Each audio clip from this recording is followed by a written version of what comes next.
Today we will be working with an 8th grade junior on her serve. Let's first go ahead and take a look at her serve from the side, secondly from behind, and let's go ahead and slow her serve from the side down to half speed and take another look. As we move into the next slide, I just want to point out the areas of focus that we're going to work on today with this student. First thing is to eliminate the first knee bend that you're going to see. Secondly, toss the ball farther into the court.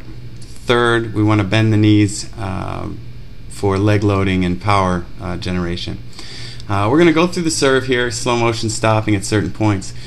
First thing I want you to look at is actually this initial knee bend here. You're going to see as the ball is tossed, there is a knee bend, and this is an unnecessary knee bend at this point in the serve. We want to bend the knee after we toss the ball to load up power. So we're going to try to change that knee bend from the beginning, before the ball is tossed, to after the ball is tossed.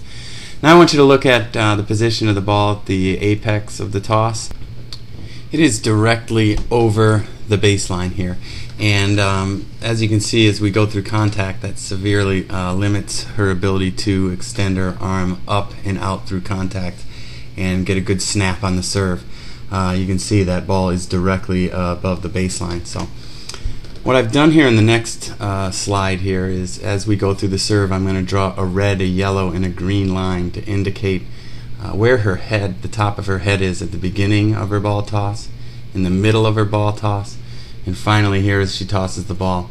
And there you can really see the dip down and actually the weight shift backwards on that ball toss.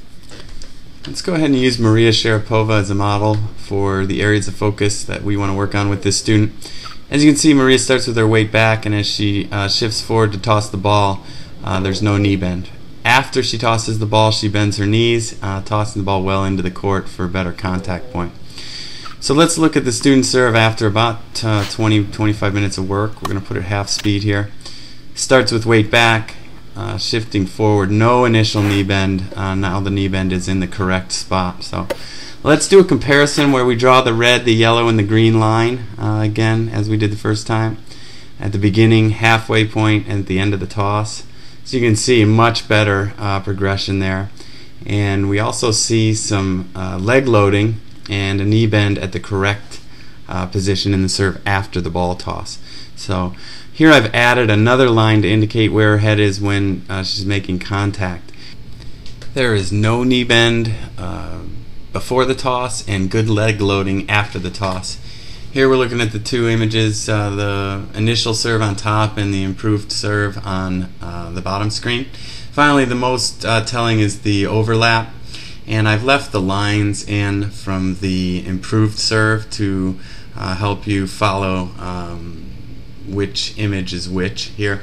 As you can see, the old serve, there's a dip in the beginning where she stays real steady. In the new improved serve, here's where she drops down and loads up legs in the new serve, and you can see much better contact point. It's further out into the court. So here's what we've accomplished in the context of this 1-hour video lesson.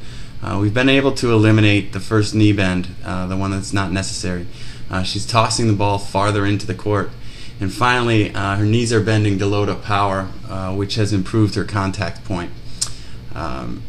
In the next slide, I'd like to point out our next areas of focus. That would be taking a look at her shoulder angle at the apex of the toss, the racket position at the apex of the toss, trying to harness a little bit more of that power from the leg loading.